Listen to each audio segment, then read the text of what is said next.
Привет, и это мое разговорное видео про Наиду.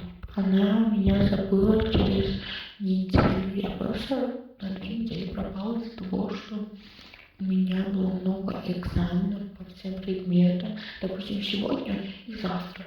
Послезавтра, вот так вот, у меня каждый день были экзамены, надо на них, конечно же, подготовиться. Из этого она мне просто забыла. Я ей элементарно объяснила, да, мне надо купить форму, мне надо купить канцелярию еще, и надо экзамены делать, и так далее, да, все про школу. Я ей объясняю, но человек не понимает. Не знаю, что сказать, она изменила описание, подкаст описание. Ладно, в целом, но описание это было безумно обидно. Я не знаю, что сказать. Я в шоке. Еще что могу сказать, все. Мне обидно. Мне безумно обидно.